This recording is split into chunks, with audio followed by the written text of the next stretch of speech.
Oke. Bismillahirrahmanirrahim. Assalamualaikum warahmatullahi wabarakatuh.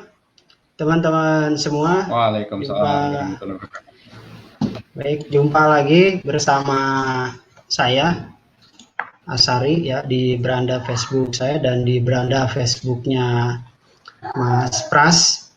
Malam ini kita akan mulai ya program sharing kita. Program sharing kita ini namanya bubaran seminggu. Walaupun nggak seminggu, minimal menuju seminggu. Gitu. Di kesempatan kali ini kita akan mencoba bedah buku bareng ya, bedah buku bareng bersama Mas Pras yang seorang coach license dari ICF. Bedah bukunya itu judul buku Mas Pras ini ada coaching di hijrahmu. Alhamdulillah saya udah dapet nih bukunya nih. Bagi teman-teman ya sesuai dengan broadcast yang saya umumkan itu ada giveaway buku ya, giveaway buku 5 ya, 5 buku. Ini saya belum apa-apain nih. Saya belum apa-apain bukunya nih dari Mas Pras. Kita sobek dulu ya. Mas Pras tunggu dulu ya. Saya buka dulu biar para ini pemirsa nih, para yang menyaksikan itu ada. Nah, ini dia bentuk bukunya. Ya, teman-teman semua, ini bukunya nih.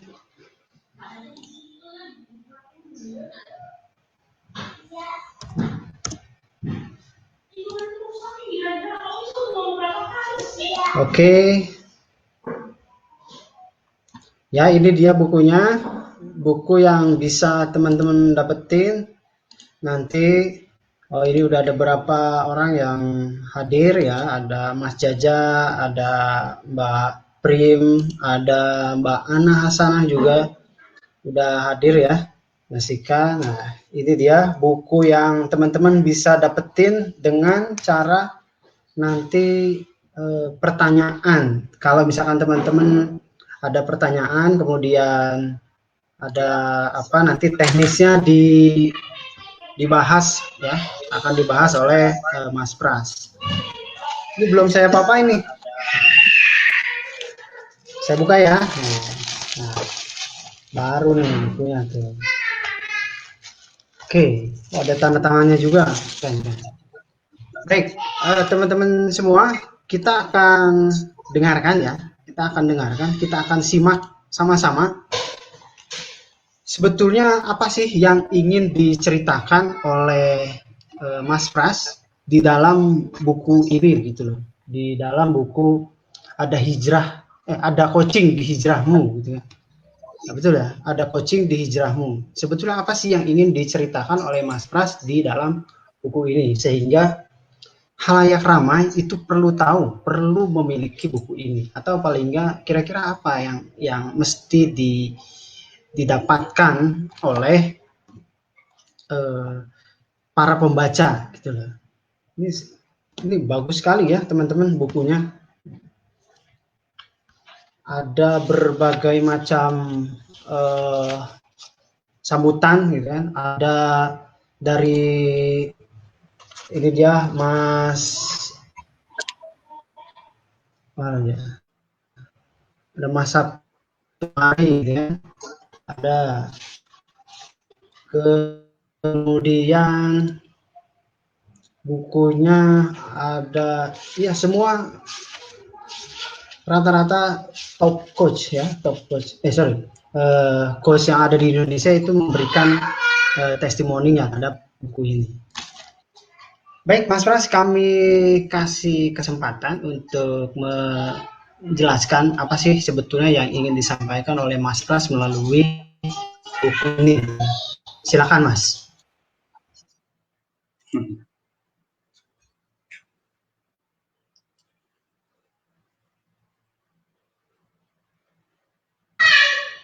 Silakan Mas.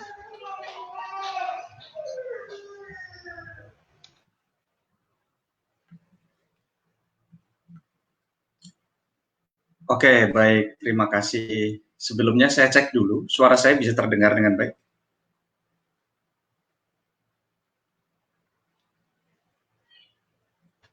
Terdengar. Halo, Kalau saya suara saya terdengar. bisa terdengar dengan baik?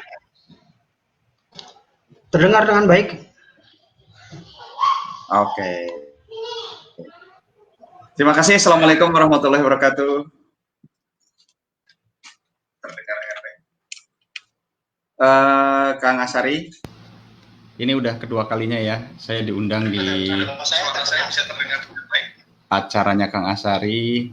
Tempo hari adalah ngabuburit, sekarang bubaran seminggu.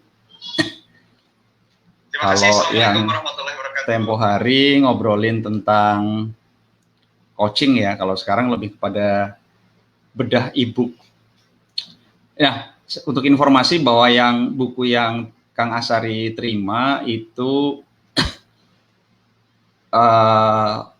versi hardbook yang awal-awal. Kemudian pada saat pandemi kemarin, saya berpikir untuk melakukan revisi e-book karena memang situasinya sudah berubah. Nah, ini buku ini tentang apa? Saya boleh share screen ya?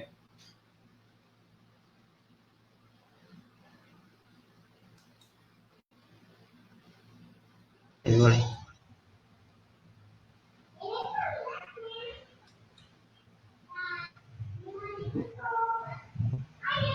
Oke.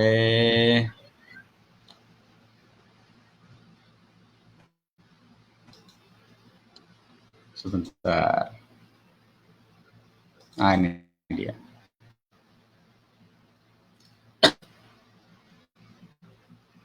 Udah mau belum ya?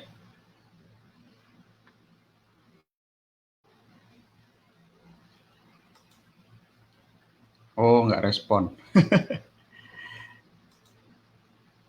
Ya udah, saya cerita dulu ya. Jadi begini, respon nggak ini? Mau nggak ya nih, Kang? Dicoba lagi, Kang, Oke. untuk share screen-nya.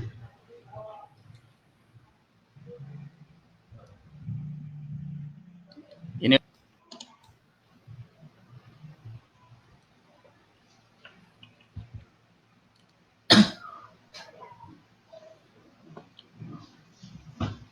Nah, muncul nih. belum mau ya?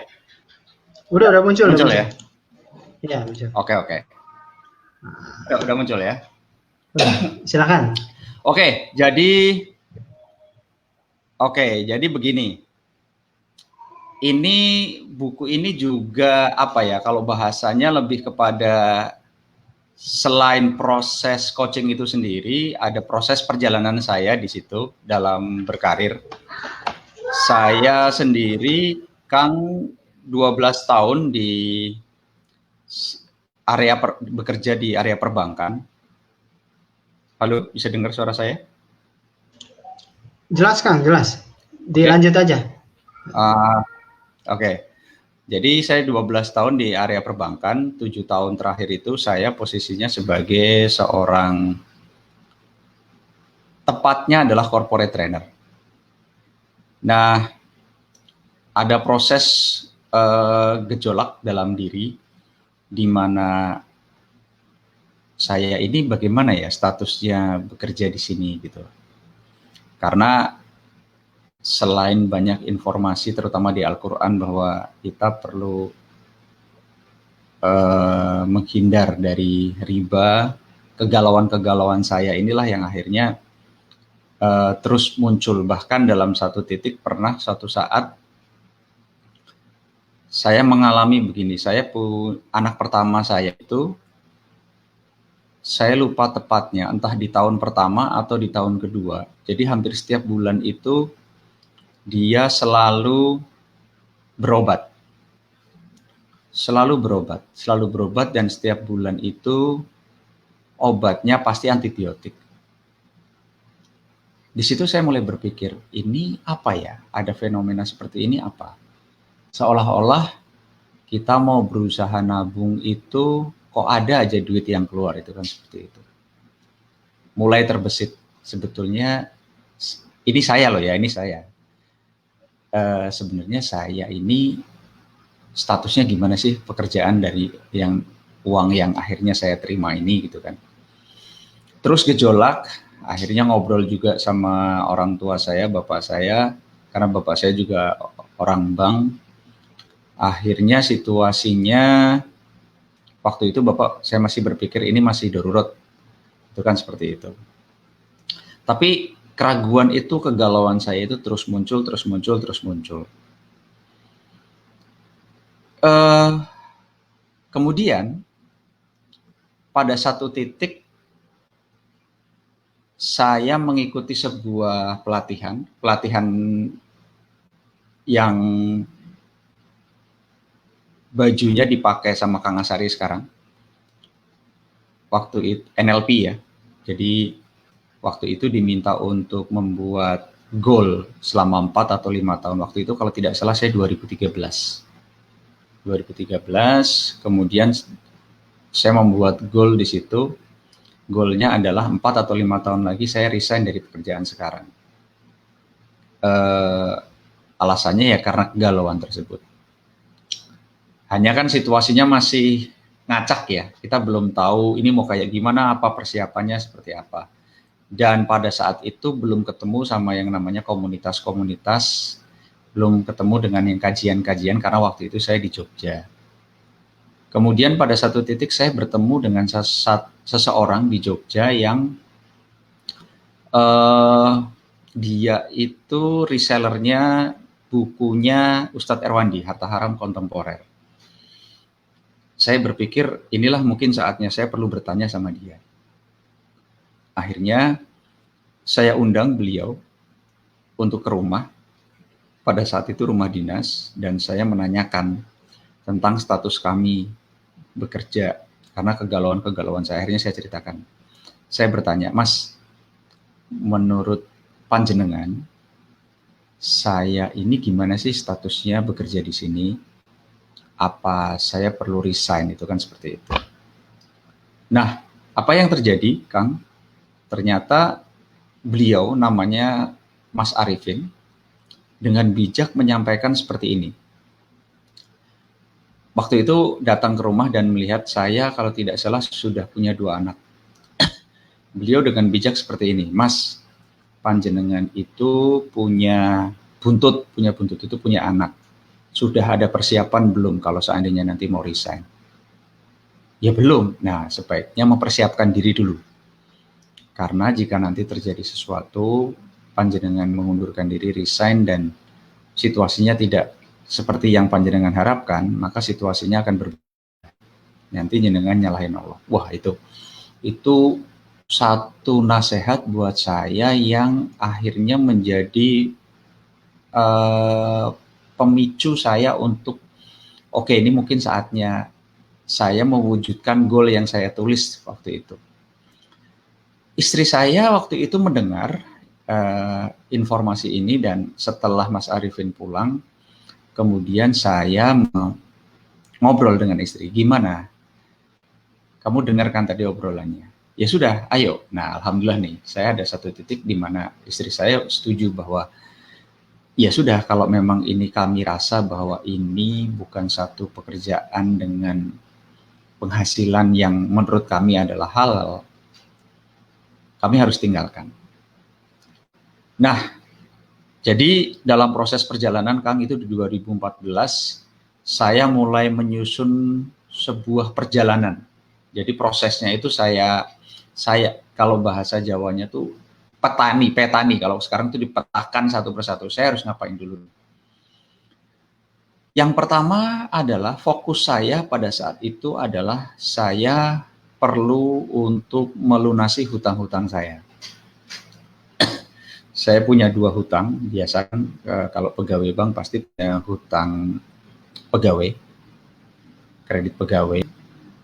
Nah, saat itu saya kumpulkan uang dari, ya kalau dari pegawai bank itu kan biasanya ada THR, ada bonus, ada insentif dan sebagainya, kemudian saya kumpulkan. Alhamdulillahnya pada saat itu saya sudah S2 saya sudah mau selesai, bahkan udah mendekati udah mendekati wisuda, jadi saya tidak begitu banyak pengeluaran untuk sekolah lagi S2. Kemudian perlahan-lahan saya lunasi. Alhamdulillah, qadarullah atas izin Allah, di 2015, 2016 dua hutang saya lunas. Nah, itu. Perjalanan saya mulai lagi. Hutang selesai, istri setuju. Apalagi nih? Nah, saya perlu mempersiapkan diri. Mempersiapkan diri, nanti setelah saya resign ini, saya mau ngapain? Nah, saya cek ternyata ada situasi, walaupun saya sudah selesai S2, walaupun saya juga sudah mulai sertifikasi coaching saat itu, dan saya sudah juga ada double profesi sebagai seorang coach, ternyata mental saya belum kuat nih, Kang. Mental saya belum kuat. Saya belum siap kalau seandainya nanti situasinya berbeda dan berubah, itu kan seperti itu. 2016 berjalan, 2016-2017 saya mencoba untuk tetap, sembari saya mempersiapkan mental, saya juga mempersiapkan diri untuk ngelamar pekerjaan lain. 2018 awal ada satu instansi pemerintah, itu bukan ASN, itu buka lowongan, Kang. Saya coba untuk saya coba untuk apply, dan alhamdulillah saya diundang untuk mengikuti tes berikutnya. Tesnya adalah tes psikotes dan TPA waktu itu. Walaupun akhirnya nggak lolos, tapi buat saya itu adalah satu apresiasi. Oh, ternyata CV saya, kurikulum vitae saya, resume saya juga dilihat oleh instansi tersebut dan ternyata masih laku. Nah, itu perlahan-lahan mental saya udah mulai naik. Kemudian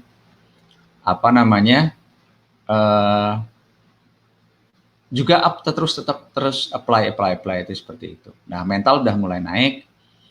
Kemudian walaupun saya nggak lulus, akhirnya saya mencoba untuk menghubungi coach saya nih, Coach Al-Falak.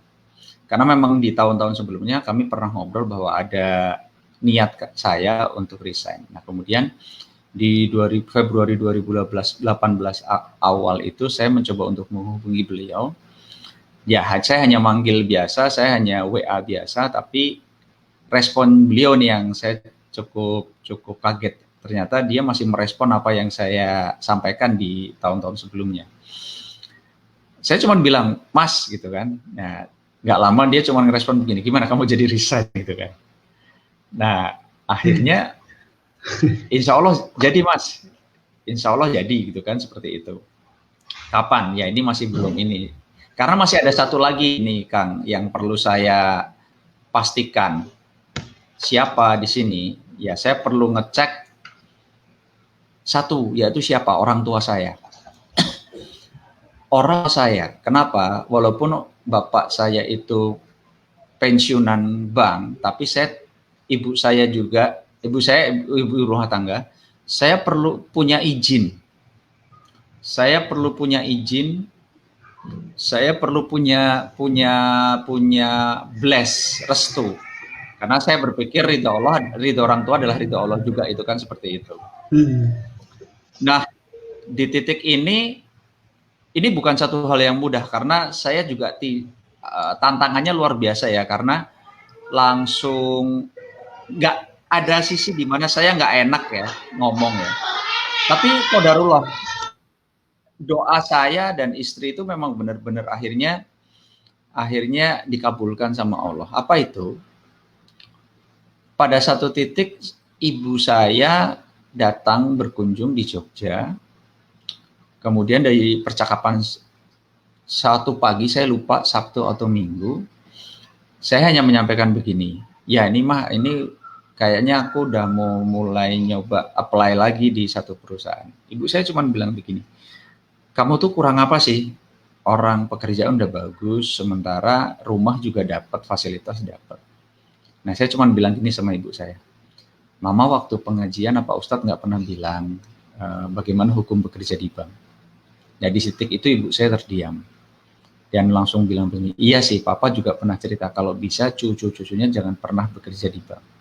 Nah, itu buat saya Kang, itu adalah satu, saya langsung lihat-lihatan sama istri saya, itu buat saya anugerah gitu ya. Allah menjawab menjawab pertanyaan kami, doa-doa kami, itu kan seperti itu.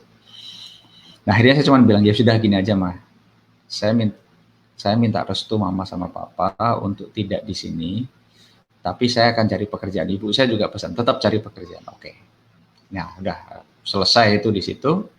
Kemudian saya menghubungi tadi Mas Al-Falah, dan dia apa yang terjadi? Dia nawarin saya untuk bergabung di Coaching Indonesia. Nah, selesai. Di titik itu ada beberapa variabel yang akhirnya saya amati, Kang, dalam proses perjalanan hijrah saya. Dan kemudian saya bergabung di satu komunitas yang masih di komunitas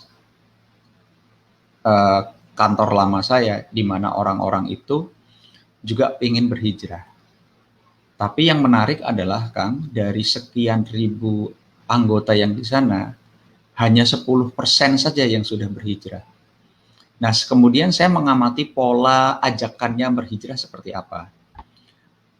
Akhirnya saya menemukan situasi di mana pola ajakan berhijrahnya itu baru satu pihak melalui grup saja, entah itu di grup Telegram atau grup WA.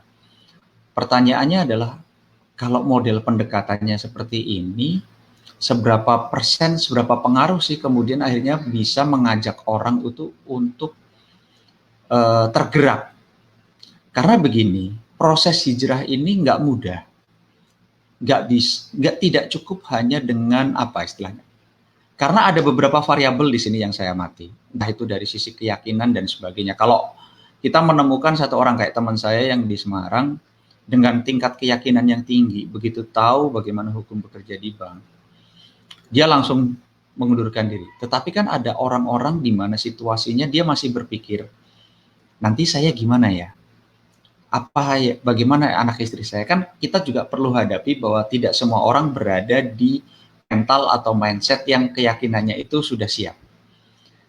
Nah, disitulah saya mulai berpikir, loh, saya kan coach, saya kan belajar coaching. Ini ada teman-teman yang perlu ditemani dalam proses hijrahnya. Nah, itulah akhirnya saya merge pengetahuan saya dari sisi coaching dan pengalaman saya dalam konteks hijrah. Karena ternyata dari situasi inilah sebetulnya mereka itu butuh teman ngobrol. Nah, disitulah akhirnya saya menulis buku ini. Karena sebetulnya buku ini sasaran saya lebih kepada, saya pengen lebih banyak coach yang muncul untuk menemani si teman-teman yang pengen berhijrah ini. Walaupun akhirnya banyak feedback dari buku ini, bahwa buku ini juga bisa menjadi peta untuk diri sendiri. Saya sebetulnya apa saja yang akhirnya perlu saya siapin.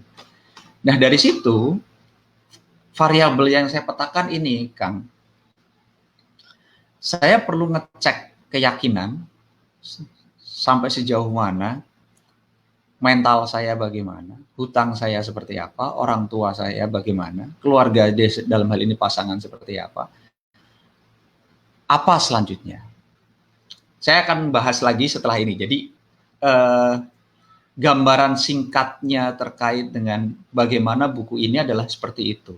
Jadi dari mulai perjalanan hijrah saya dan kemudian situasi yang saya alami dan bagaimana saya melihat teman-teman yang situasinya juga perlu diajak bicara. Mereka butuh teman bicara. Jadi butuh ada pendekatan yang berbeda. Jadi dakwah oke, hanya itu perlu ada effort lagi, itu seperti itu. Nah, salah satu pendekatannya adalah ini, karena di pengetahuan yang saya pelajari tentang learning, pembelajaran ada 10, 20, 70. Tentang efektivitas classroom aja hanya 10%. Nah, apalagi ini hanya media sosial. Kalau orangnya siap, oke, tapi kan tidak semua orang ada di level itu. Itu Kang Asari. Jadi alasan kenapa buku ini ada. Baik, Silakan. menarik ya.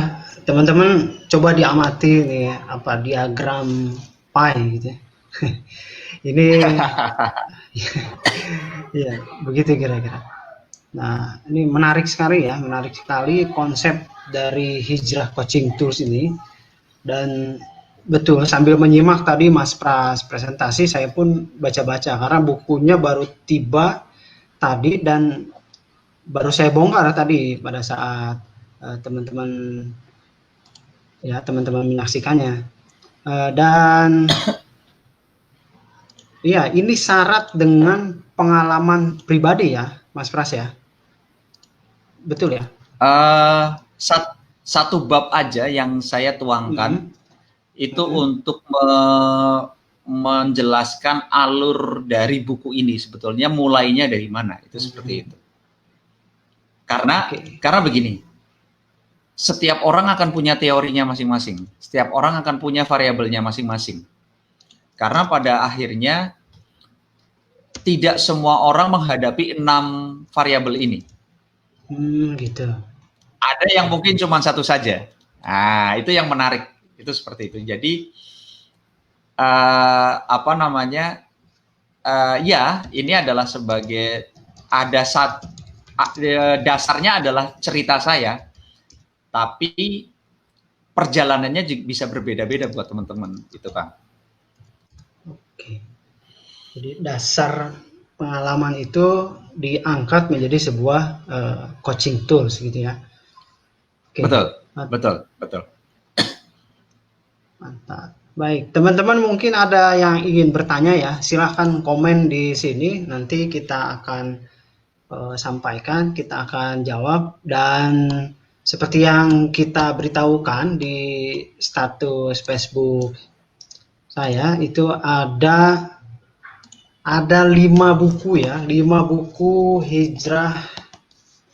Ada 5 buku ini sebagai giveaway bagi teman-teman yang beruntung. Syaratnya adalah silakan teman-teman bertanya melalui kolom komentar di bawah ini, kemudian nanti akan dijawab oleh Coach Pras ya. Ini dia bukunya ya. Oh, jarang-jarang loh ada giveaway buku begini. Ini keren loh bukunya. Simple gitu kan. Yang ya simple berdasarkan pengalaman juga. Nah, setelah itu Kang, setelah tadi dapat pencerahan, kemudian bergabung di komunitas di Jakarta, itu selang berapa lama tuh? Oke, terima kasih. Ini juga menarik nih. Jadi saya mau cerita dulu proses akhirnya disetujui untuk resign ya. Itu kalau tidak salah di Februari Maret lah 2018. Begitu ibu saya menyampaikan itu, akhirnya kan saya ngobrol sama coach saya, Coach Al. Dia tanya kapan mau gabung sama kita. Saya cuma bilang oke lah di Juli. Nah, ibu saya juga bilang ini kamu tetap sesuai dengan kenaikan anak sekolah, kalau bisa Juli pertengahan. Ibu saya nggak bilang bulannya, tapi hanya bilang kalau bisa sesuai dengan kenaikan anak sekolah. Ya udah, saya bilang Juli mah insya Allah, gitu kan, seperti itu. Maret, nah kemudian April saya bertemu dengan atasan saya nih. Nah, atasan saya ini baru juga ikut sertifikasi coaching. Di mana yang menarik adalah tahun lalu ketika dia sudah mengikuti sertifikasi coaching, dia bilang, Pak Fani, saya butuh klien nih. Oh iya Bu, saya siap Bu. Nah, ini saya jadikan kesempatan nih. Nah, kemudian beliau mengcoaching saya dengan goal apa? Nah, saya langsung bilang begini, saya punya goal kegalauan saya nih Bu, tentang saya bekerja di bank. Saya sih senang sebagai trainer ya, cuman hanya saya merasa terganggu, galau ini, gimana ya saya harus bersikap, gitu kan, seperti itu. Komitmen saya pada saat sesi coaching itu adalah saya ingin ngobrol dengan orang tua saya agar saya mendapatkan izin. Itu kan seperti itu. Nah, itu tahun 2017. Nah, akhirnya di 2018 bulan April saya langsung menyampaikan kepada atasan saya. Jadi Bu, saya ingin report dari hasil coaching yang tahun lalu Ibu coaching saya. Kan waktu itu komitmen saya adalah saya pengen ngomong dengan orang tua saya. Nah, hasilnya adalah orang tua saya setuju Bu. Alhamdulillah saya bisa resign. Dan saya akan mengajukan itu bulan depan di bulan Mei Bu. Apa yang terjadi? Atasan saya udah nggak bisa nolak lagi kan situasinya kan. Saya nggak punya hutang, saya nggak punya apa-apa. Ya sudah, akhirnya Mei saya ajukan. Nah ini alhamdulillah yang qadarullah juga kan. Jadi kalau Kang Asari itu buka di halaman di My Words, di halaman 12 Romawi. Oke. Oh ya, ada nih.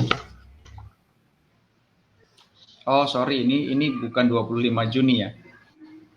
Yang sebelumnya adalah 25 Mei 2018. Iya benar-benar 25 Juni. Nah, pada saat tanggal itulah buku ini selesai, Kang. Jadi buku ini selesai itu saya belum sepenuhnya lepas dari kantor saya, itu kan seperti itu. Pekerjaan. Betul Juni ya, karena Juni ya. Kemudian di akhir Juni itulah saya selesai di kantor saya. Kemudian per awal Juli saya udah diajak bergabung di tempat saya yang sekarang di Coaching Indonesia. Nah, proses di situ juga tidak mudah, Kang, karena di situ juga perlu ngobrol, karena begini, karena ternyata menurut teman-teman di komunitas, tantangan terbesar adalah konsistensi kita, istiqomah kita, bagaimana agar kita tetap terus berada di area yang sudah kita niatkan.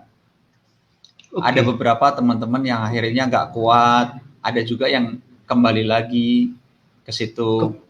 Karena kan begini situasinya kan begini. Bagaimana kita mempersiapkan diri? Karena situasi di mental ini yang sangat penting, kan? Di sini yang paling penting. Salah satunya ya, di mental ini satunya. Kenapa? Dari orang yang setiap di tanggal tertentu itu gajian. Sekarang dia, nah kan bisa ngebayangin kan? Iya. Dia seandainya dia berdagang atau dia entrepreneur, itu dia tidak lagi posisinya mendapatkan income yang sama. Iya. Nah ini kan satu tantangan. Kecuali dalam proses hijrahnya dia kemudian itu mendapatkan pekerjaan pengganti, itu akan lain cerita. Tapi kan tidak semuanya seperti itu situasinya. Jadi disinilah yang perlu banyak dibantu, disinilah yang perlu banyak ngobrol di sini. Apa mentalnya yang perlu ditemanin di sini? Jadi proses coachingnya tidak mudah di sini. Saya pernah melakukan sesi coaching dengan orang dengan variabel 6 ini. Pada saat dia bilang utama yang dia sampaikan adalah hutang. Karena waktu itu yang sangat mengganggu dia adalah hutang. Kita telusuri, kita bicara bersama terkait dengan hutang. Apa yang terjadi? Ya pada saat itu dia bilang bahwa kemungkinan salah satu cara melunasi hutang adalah dengan menjual asetnya dia, menjual rumahnya dia. Nah, pada saat proses kita temui dia di mentalnya dia dengan proses penjualan aset, ini kita mengalami dead end. Dead end itu kayak jalan buntu. Setelah saya gali, saya cek ada apa situasinya di sini. Ternyata masalahnya adalah bukan di hutang. Masalahnya adalah di sini nih, Kang. Di mental ya? Di keluarga. Oh, di keluarga. Bukan, di keluarga. Di keluarga. di keluarga. Kenapa di keluarga? Ternyata istrinya itu belum setuju kalau dia hijrah. Pengen hijrah. Pasangannya belum. Kalau istrinya itu betul. Kalau dia belum setuju dia hijrah, maka otomatis aset belum bisa tentu dijual. Kalau aset belum tentu dijual, maka proses hutangnya di sini juga belum. Artinya apa di sini? Kita perlu menemui dia itu di mentalnya dia. Kembali lagi ke mental. Kan proses solusi hutang sementara di sininya belum selesai. Nah, itulah proses pendekatan coaching. Kenapa? Karena ini bukan satu hal yang mudah. Sekali lagi bukan satu hal yang mudah. Perlu ditemani sebelum dan setelah. Nah, itulah kenapa proses coaching itu mereka perlu ditemani dengan salah satu proses coaching. Kalau tingkat keyakinan seseorang itu sudah tinggi bahwa Allah lah yang nanti akan memberikan rezeki. Semua variabel ini hilang kok, Kang.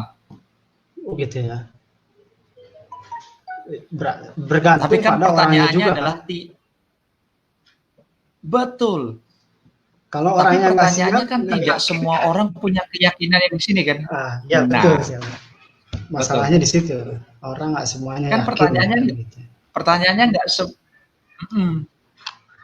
Nah, dia sudah di grup situ, dia pengen hijrah, tapi kan dia bukan tidak tahu tentang ayat-ayat, dia tahu. Cuman ada satu hal yang dalam dirinya dia itu yang perlu diyakinkan terlebih dahulu. Nah, salah satunya kita bisa temui dia, ada apa di situ? Apa yang menghambat dia saat ini sehingga dia belum bisa apa istilahnya? Moving forward. Gini deh situasinya. Dalam proses coaching itu, jika seandainya perjalanan kalau dari Gambir ke Cirebon, goalnya itu adalah Cirebon. Tapi ternyata dia sampai sekarang itu belum pernah menjejakkan kakinya ke Cirebon. Bahkan dia belum pernah membeli tiket. Nah, itu kan masalahnya adalah bukan bagaimana caranya membeli tiket. Dia tahu cara membeli tiket itu adalah dengan tiket kereta dengan online, dengan datang langsung ke stasiun. Tapi di kepalanya dia itu ada belief, saya belum pernah datang ke Cirebon tuh kayak gimana ya. Nah, itu ada di kepalanya dia yang perlu kita temui. Bisa jadi ada kekhawatiran karena ini adalah bepergian yang pertama kalinya di sana itu seperti itu. Jadi kita perlu temui di situ. Begitu Kang Asari. Oke. Nah, ini ada pertanyaan yang diajukan oleh Mas Ridwan Mahmudin. Weh, ini mah Pak D saya. Tanya Om. Om, dibalik. Ya, dari semua proses yang tadi gitu kan. Artinya kan hijrah coaching tools ini kan adalah hasil, boleh dibilang hasil kontemplasi Mas Pras gitu kan. Mas Pras yang pemicunya adalah salah satunya adalah pengalaman pribadi. Tadi udah diceritakan gimana caranya, kemudian juga ada pengalaman di luar, orang tadi belum bisa moving forward gitu, melangkah ke depan karena ada beberapa hal. Nah, ini juga ada kaitannya sama pertanyaan dari Mas Ridwan nih. Apa sih sebenarnya yang menjadi titik balik yang menguatkan? Kalau tadi Mas Pras kan udah jelas tuh. Kemudian kalau orang-orang yang pernah di coaching oleh Mas Pras, ini apa sih titik balik yang menguatkan mereka sehingga mereka berhasil tuh hijrah? Oke, ini pertanyaan bagus. Saya akan melihat dari dua sisi. Titik balik ini Pak D saya, Pak D Ridwan ini juga beliau hijrah dan luar biasa. Memang pas di Jakarta belum sempat ketemu. Terima kasih Pak D Ridwan. Beliau juga menerbitkan buku. Nanti boleh kalau memang mau dibedah Kang. Jadi titik balik itu saya melihat dari dua sisi. Titik baliknya adalah yang pertama pada saat persetujuan ibu saya, blessing atau restu dari ibu saya itu yang akhirnya menguatkan. Yang kedua, nah ini pada saat pasca kita saya sendiri akhirnya, jadi gini Kang, ini juga perjalanan hijrah yang tidak mudah, karena saya 7 tahun itu di rumah dinas, di mana saya dan anak istri saya itu ngumpul ya. Pada proses hijrah, akhirnya saya memutuskan bahwa anak dan istri saya itu di Purbalingga, dan saya di Jakarta. Saya cuma berpikir begini, oke, ini mungkin saatnya, ini salah satu penebusan dosa saya karena saya mendapatkan rumah dinas yang seperti itu, yaitu hanya mindset saya gitu kan. Oke. Dan dan satu hal yang menarik, saya bergabung di tempat saya sekarang itu bukan based on salary. Oke. Tapi based on project. Jadi apa yang kita terima itu adalah sejauh mana project itu ada setiap bulan.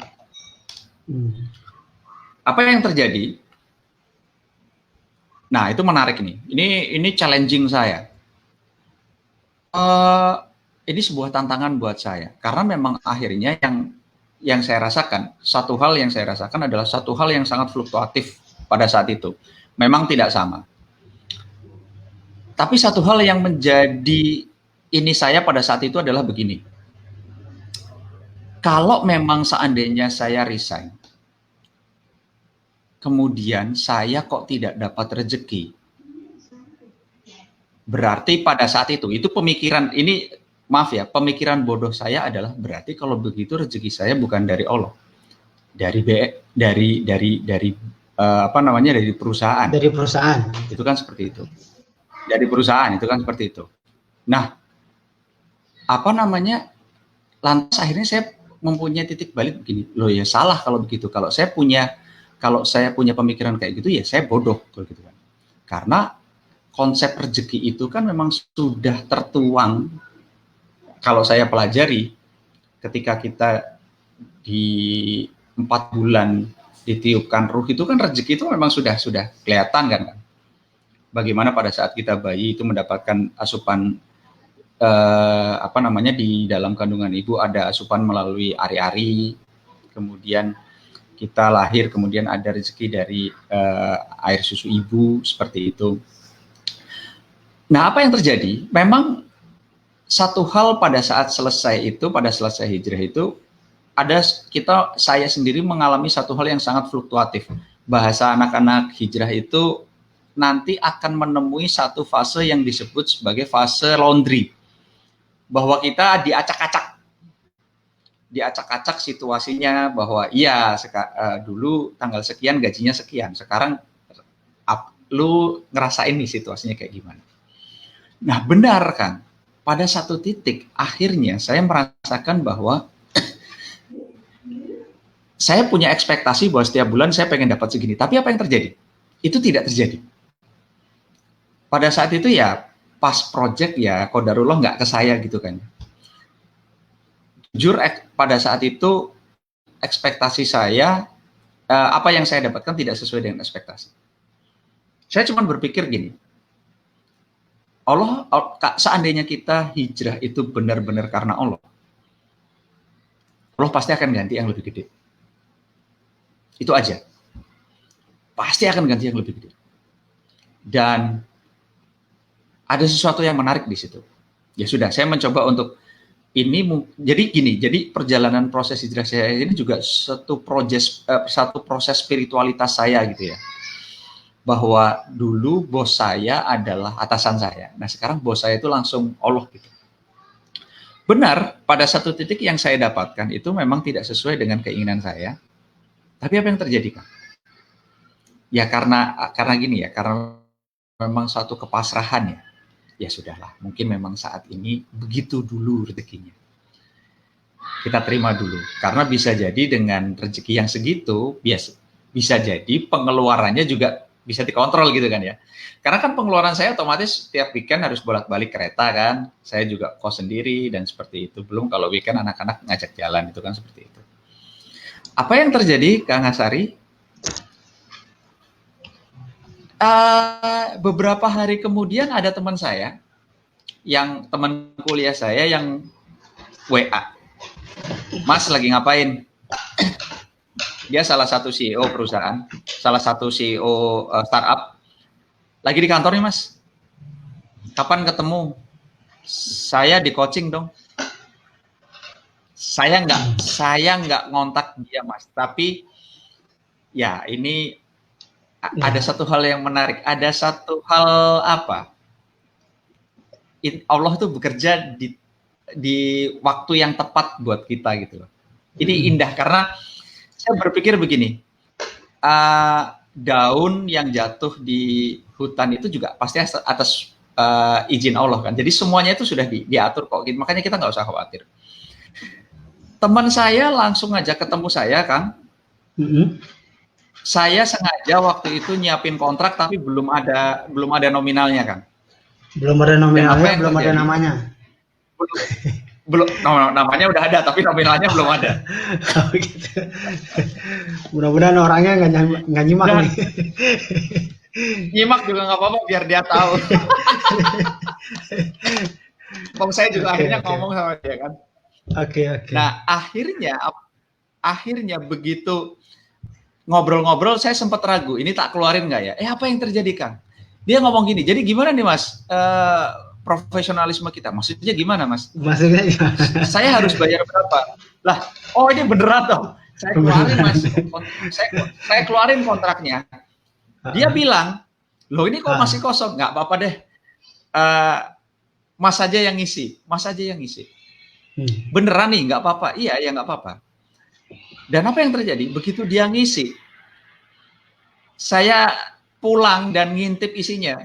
Ya Allah, Kang, itu cukup buat bulanan saya. Gitu ya. Luar biasa. Itu, aduh, bener Kang, bener ya Allah, alhamdulillah. Jadi nggak usah khawatir gitu. Terus itu yang pertama. Yang kedua, kondisinya persis sama kejadiannya seperti itu. Saya juga sempat, aduh, kok kayak gini lagi ya? Apa yang terjadi akhirnya? Ya sudah, saya berusaha untuk proses kontemplasi dan kemudian spiritualitas saya. Oke, ini memang apa yang terjadi itu sudah atas izin Allah, nggak usah khawatir. Di 2 minggu kemudian, Kang, ada SMS yang SMS banking ya. Saya sampai nanya sama admin finance saya, ini nggak salah transfer? Enggak, Mas. Itu ternyata honor yang terlewat belum dibayarkan. Itu kan. Bisa begitu. Bisa ada yang terlewat. Nggak ngerti, Allah. Oke. Dan memang disitulah proses di mana akhirnya itu kayaknya gini. Aku belajar. Oh, Allah itu kayak nguji kita gitu. Lu seberapa siap nih di sini? Jadi kasih ke sini dulu. Dan disitulah proses. Itulah titik balik di mana oh ya sudah, nggak usah khawatir. Itu sudah ada kok.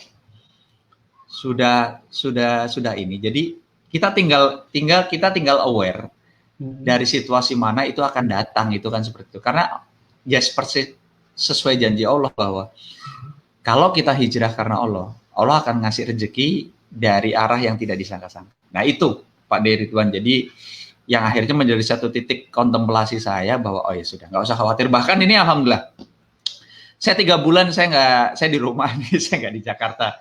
Mungkin orang-orang juga bertanya-tanya gimana? Ada aja. Yang ngundang terus bicara di sini, live streaming gratis terus nih. itu urusan ntar kagak masalah itu. Okay. Tapi ya ada aja ya Mas, tanggal sekian kosong nggak Mas, gimana saya mau coaching, itu ada aja.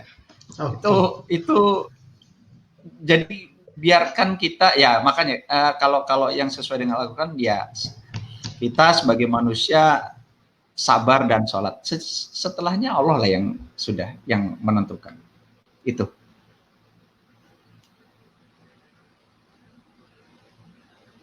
Baik, Kang Mas Pras. Nah, ini ada pertanyaan lagi nih dari kakak saya nih di Sumatera Utara, Kak Revi Nasution.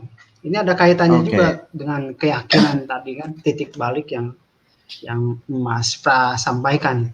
Nah, ini Kak Revi nih bilang, bagaimana caranya agar saat coaching kita bisa meyakinkan seseorang itu bisa mengatasi masalahnya ketika keyakinannya kepada Allah Tuhannya belum sepenuhnya. Nah, mungkin kalau dari Oke, coaching tools yang Mas Pras sajikan tadi ya, ini gimana nih keyakinan dia belum yakin bahwa dia bisa menyelesaikan masalah itu. Nah, gimana Mas? oke. Silakan. Nah, kalau di sini berarti ini Mbak Revi ya. Jadi begini Mbak Revi, di situasi ini kita perlu untuk confirm dulu situasi coaching itu seperti apa. Jadi coaching itu sebetulnya ada satu proses di mana kita tidak ingin meyakinkan siapapun. Kalau saya pengen memberikan gambaran di sini, coaching itu tidak ingin memberikan nasihat, tidak meyakinkan siapapun. Karena kalau kita ingin memberikan konsep itu, maka itu disebut sebagai mentoring. Jadi Oke. memberikan nasihat, kamu seperti ini ya, kamu seperti ini, seperti ini. Nah, coaching itu sendiri adalah satu perjalanan, ada satu proses di mana kita ingin nganterin dia ke goal yang ingin dia capai. Nah, parameternya adalah bagaimana dia bisa mencapai goalnya itu. Nah, ini bisa kita cek dari masalah ini semua, dari 6 variabel ini. Saya ingin hijrah katakanlah dalam waktu 3 bulan. Oke, saya akan nanya. Jadi yang 6 variabel ini mungkin nggak perlu saya munculkan dulu ya. Paling tidak begini. Oke, kamu pengen hijrah. Yang menjadi concernmu saat ini apa? Misalnya, dia muncul. Saya belum tahu saya harus ngapain nanti ke depannya. Apalagi istri saya belum setuju. Oke, apalagi? Itu dulu 2. Ya sudah. Berarti kita ngomongin 2 ini dulu kan. Oke. Nah, kita temui dia.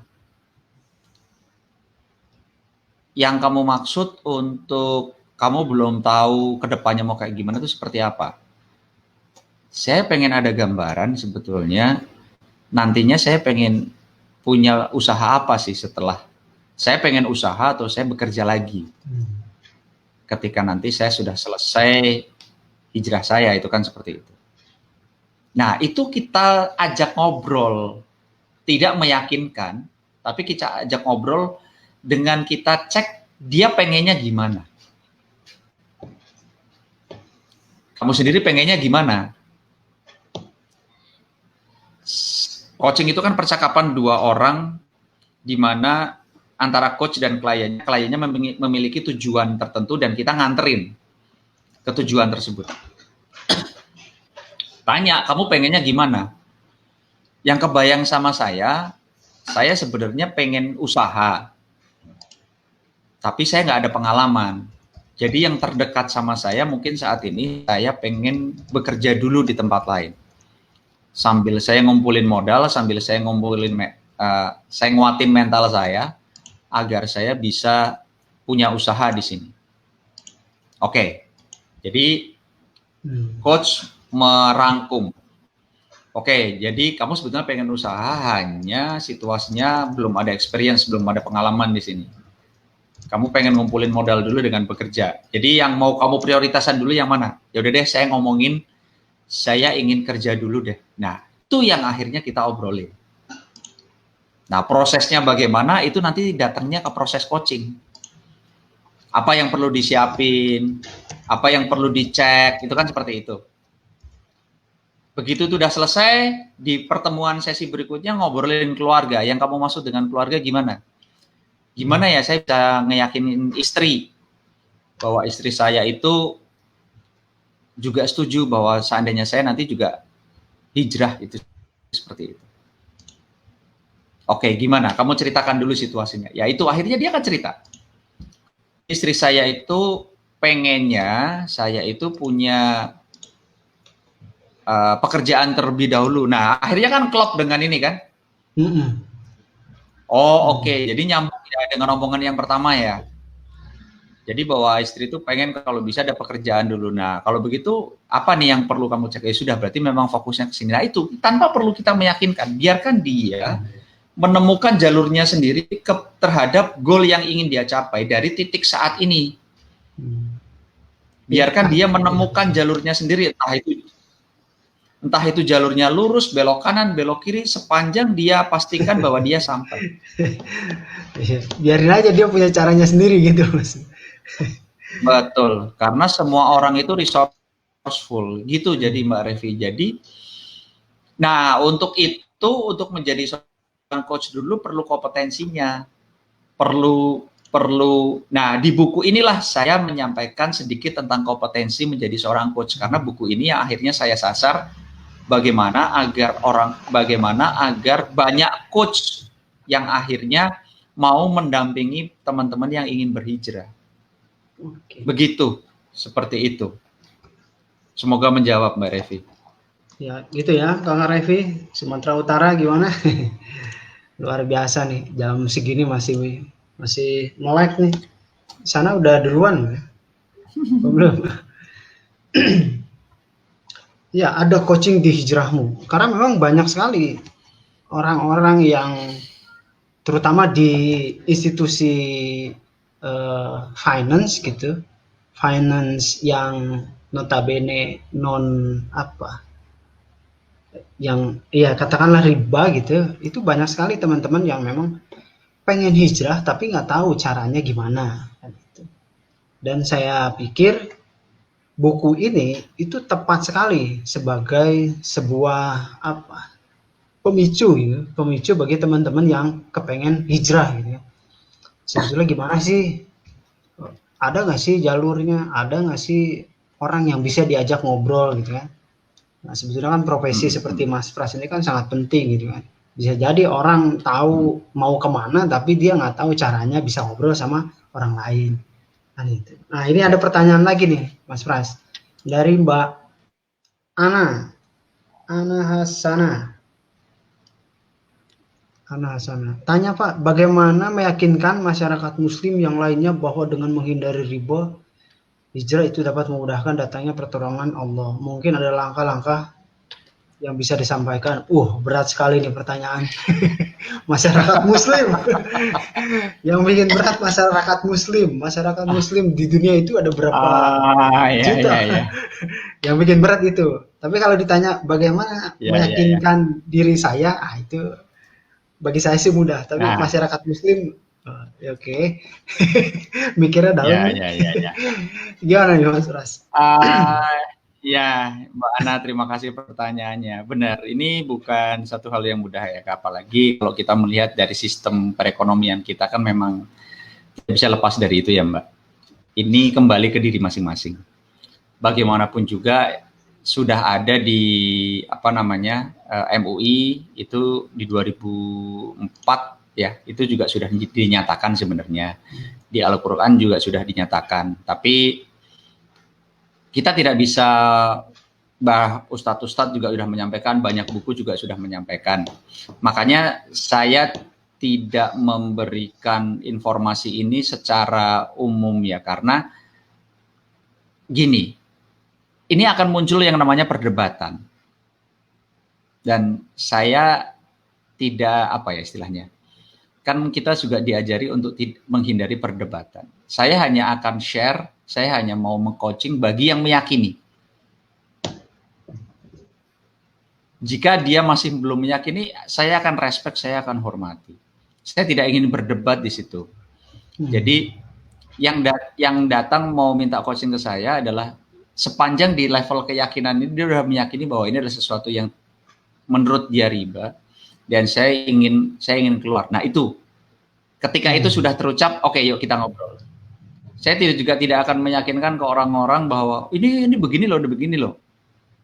Tidak, itu ada di areanya mereka, itu privasi masing-masing. Jadi kita respect, mungkin memang belum ke sana. Mindsetnya memang belum ke sana. Nanti suatu saat juga, ya kita berdoa saja, hidayahnya akan datang begitu seperti itu. Apalagi belum ada garansi jaminan bahwa semuanya akan bisa seperti itu, tidak. Itu seperti itu. Makanya kembali ke ini masing-masing. Kembali ke diri masing-masing, Mbak Ana. Makanya saya hanya, ya sudah, saya meyakini itu, ya sudah, selesai.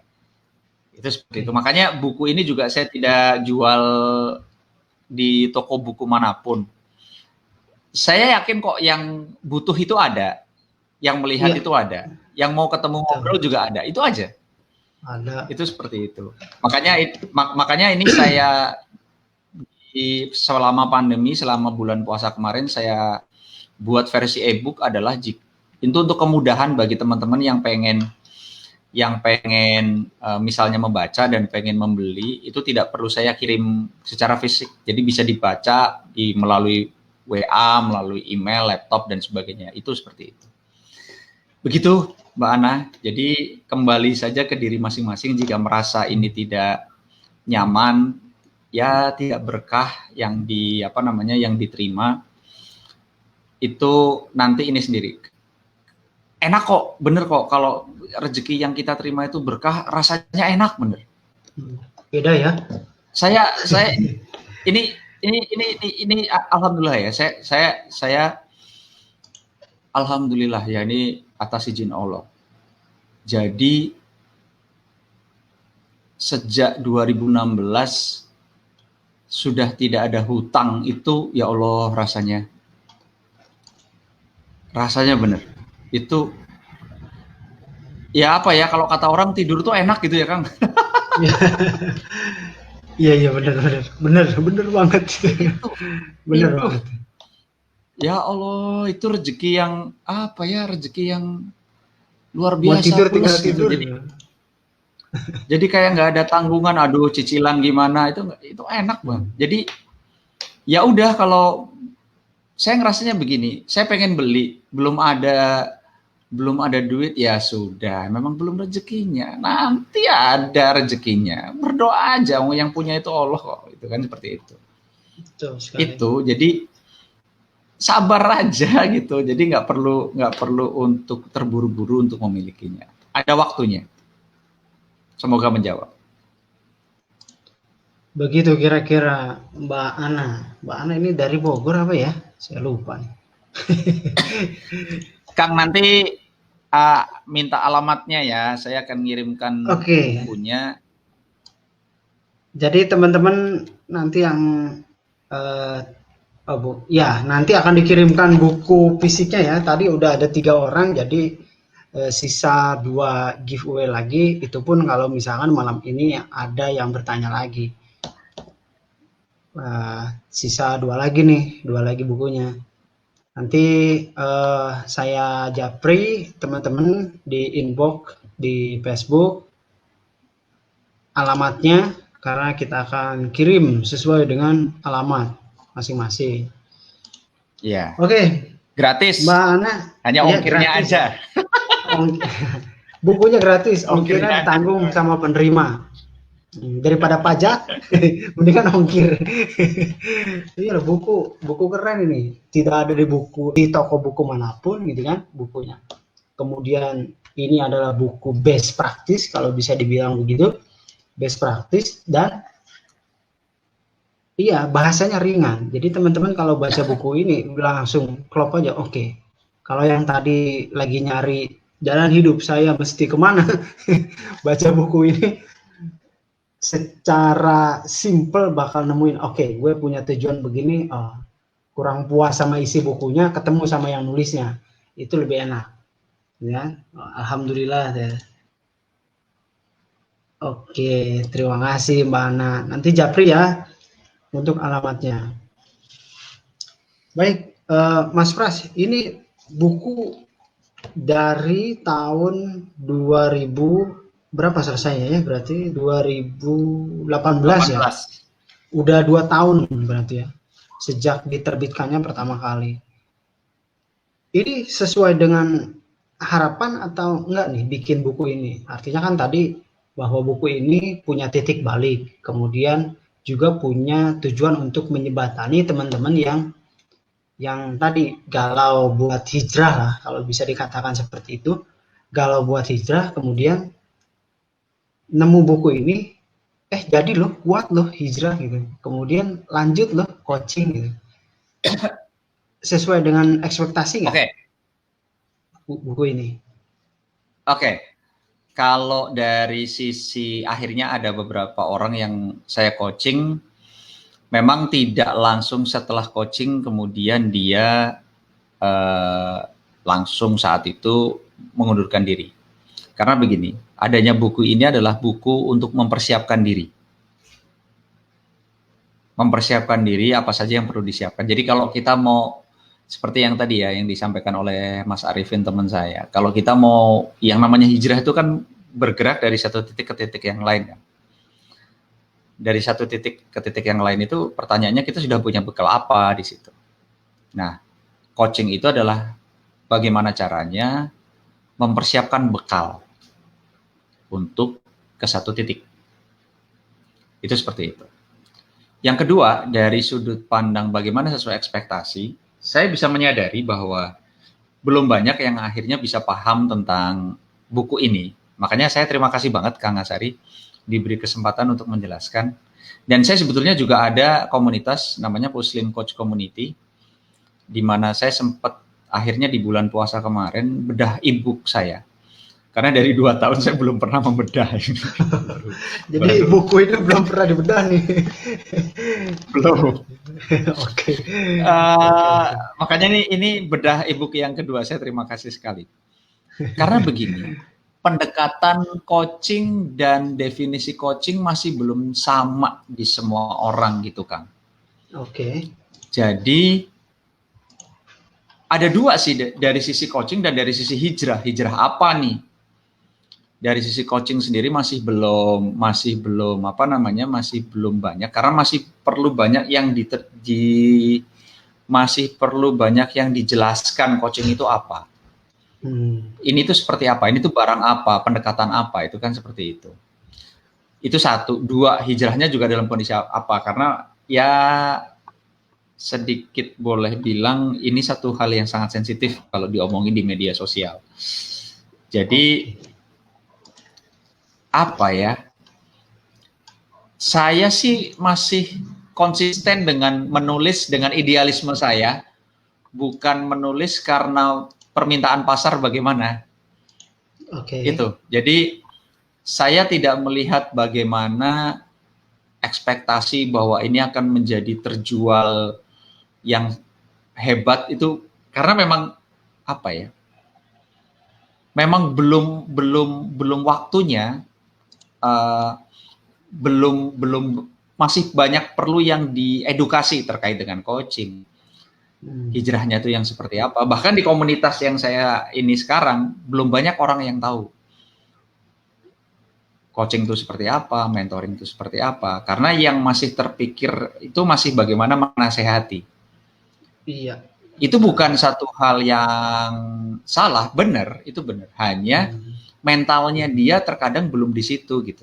Jadi masih perlu untuk ditemui dulu. Jadi saya oke, dan bahkan ini adalah cetakan yang kedua ya Kang, yang hijau ini. Cetakan yang pertama tuh warnanya putih dan biru. Itu alhamdulillah sudah terjual. Di situ saya juga belajar, oh ternyata feedbacknya orang-orang begini. Ada yang bilang bahwa ini bisa dijadikan peta untuk diri sendiri. Iya. Peta, oh kayak kalau Kang Asari pernah dengar istilah mind map. Oke. Jadi metain. Ini goal saya begini, cabangnya apa itu seperti itu. Kalau di buku yang ini saya masih menuliskan Hijrah Coaching Tools itu sebagai hijrah coaching tool yang ada will-nya. Itu masih konteksnya will-nya itu kayak roda. Kalau rodanya itu roda itu kan bulat. Ya. Kalau di variabel-variabelnya ini ternyata ada yang tidak seimbang, maka perjalanannya akan tidak seimbang juga, itu kan seperti itu. Nah, di e-book ini saya hilangkan will-nya, rodanya hilangkan. Kenapa? Akhirnya ini dalam coaching plan akan saya jadikan sebagai indikator. Karena ternyata tidak bisa menggunakan goal agenda ini sebagai coaching. Kalau kita ngomongin misalnya satu-satunya variabel dia adalah hutang, lah kalau utangnya 1 M, lah Ya. kalau utangnya 1 M, Iya, iya. iya kan? Oke. Nah itu Oke. makanya saya tidak akan ngobrolin tentang hutangnya di sini sebagai ini, tapi ini adalah sebagai indikator. Minimal gini, kita ngobrolnya bukan minimal ngobrolnya apa yang perlu disiapkan untuk melunasi hutang. Walaupun pada akhirnya setelah sesi coaching hutang itu belum selesai, tapi dia sedang dalam proses menuju ke sana. Iya. Itu, Kang Hasari. Iya. Ya walaupun pada saat coaching hutangnya nggak langsung kontan selesai kan gitu. Enggak, belum. Ini proses kok, Kang. Jadi Iya. Karena memang banyak di luar sana yang pengen begitu, Mas Pras. Iya, saya pengen di coaching lunas hutang. Betul. Setelah di coaching, hutang saya lunas. Ya kan, yang punya utang itu si orang itu.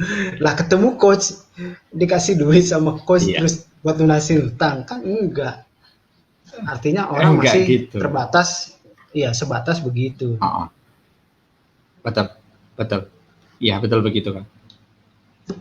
Ya, bisa mau dong di coaching kan, coach selesain dong utang saya. Oke.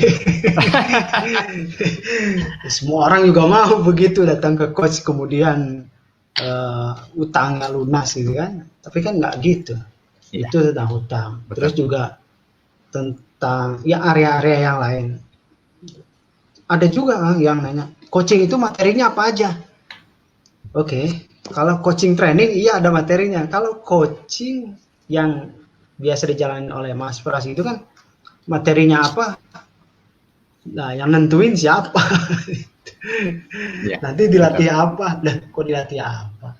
Nah, ini kadang-kadang orang memang belum sepemahaman. Dan bahagianya itu bahwa orang-orang itu sebetulnya dengan adanya buku ini, menurut saya itu sebagai ya proses pengenalan, proses edukasi bahwa apa sih yang dimaksud dengan coaching itu. Terlebih lagi tadi bagi yang mau hijrah gitu kan, hijrah dari satu titik ke titik yang lain atau hijrah dari kegelapan pada ke keterangan, pencerahan gitu, itu bisa menggunakan ini simple banget kan, betul simple banget.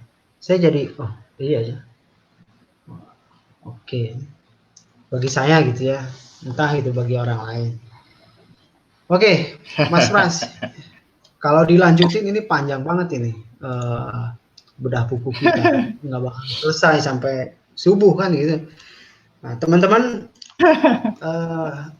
kita keep sisa bukunya itu udah kita berikan kepada teman-teman. Tadi ada Mbak Ana Hasana, kemudian ada Kak Revi dari Sumut, terus juga ada Bang Ridwan, Pak D. Ridwan gitu dari Sragen, sekarang tinggal di Depok ini. Sragen. Hafal betul. Oh iya dong. Kok tahu? Tahu. Temennya juga tahu saya. Kenal lumayan.